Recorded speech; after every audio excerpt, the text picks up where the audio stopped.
ತರಕಾರಿ ಉಪ್ಪಿಟ್ಟು ತಯಾರಿಸುವ ವಿಧಾನ. ಈ ಉಪ್ಪಿಟ್ಟು ತಯಾರಿಸಲು ಬೇಕಾಗುವ ಪದಾರ್ಥಗಳು: ಮೀಡಿಯಂ ರವೆ, ಬನ್ಸಿ ರವೆ, 3 ಸ್ಲೈಸ್ ಮಾಡಿದ ಈರುಳ್ಳಿ, ತುರಿದ ತೆಂಗಿನಕಾಯಿ, ಫ್ರೆಂಚ್ ಬೀನ್ಸ್, ಹಚ್ಚಿದ ಕ್ಯಾರೆಟ್, ಕತ್ತರಿಸಿದ ಕೊತ್ತಂಬರಿ ಸೊಪ್ಪು, 1 ಕತ್ತರಿಸಿದ ಟೊಮೆಟೊ, ಹಸಿರು ಬಟಾಣಿ, ಕಲ್ಲುಪ್ಪು, ಸಾಸಿವೆ, 7 ರಿಂದ 8 ಹಸಿ ಮೆಣಸಿನಕಾಯಿ ಮತ್ತು ಕರಿಬೇವು ಎಲೆಗಳು. ತರಕಾರಿ ಉಪ್ಪಿಟ್ಟು ತಯಾರಿಸಲು ಬೇಕಾಗುವ ಎಲ್ಲ ಪದಾರ್ಥಗಳನ್ನು ಇಲ್ಲಿ ತೋರಿಸಲಾಗಿದೆ.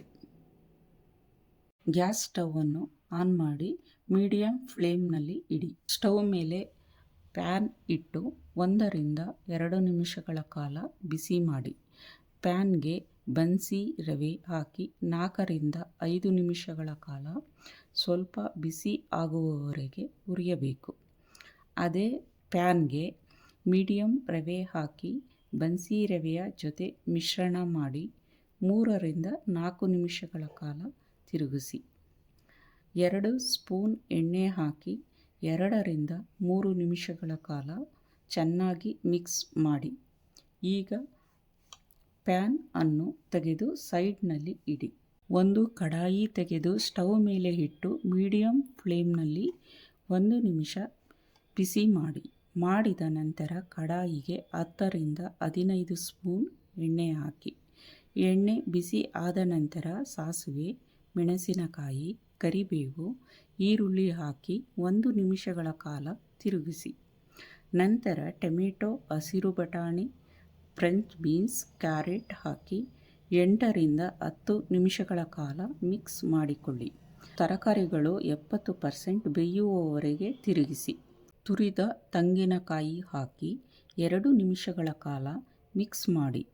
ರವೆಯ 2 ಪಟ್ಟು ನೀರು ಹಾಕಿ.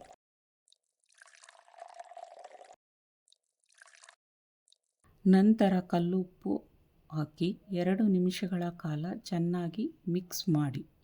ನಂತರ ಕಡಾಯಿ ಮುಚ್ಚಳ ಹಾಕಿ.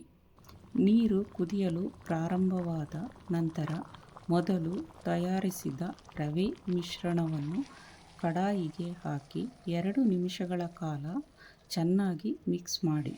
ಸ್ಟವನ್ನು ಮೀಡಿಯಂ ಫ್ಲೇಮ್ನಲ್ಲಿ ಇಟ್ಟು ಮುಚ್ಚಳ ಹಾಕಿ. 2 ರಿಂದ 3 ನಿಮಿಷಗಳಾದ ಮೇಲೆ ಮುಚ್ಚಳ ತೆಗೆದು ನೋಡಿ. ಉಪ್ಪಿಟ್ಟು ಬೇಯದಿದ್ದರೆ ಇನ್ನೊಂದು 2 ನಿಮಿಷ ಬೇಯಲು ಬಿಡಿ. ಉಪ್ಪಿಟ್ಟು ಚೆನ್ನಾಗಿ ಬೆಂದಿದ್ದರೆ ಕೊತ್ತಂಬರಿ ಸೊಪ್ಪು ಹಾಕಿ ಮಿಕ್ಸ್ ಮಾಡಿ.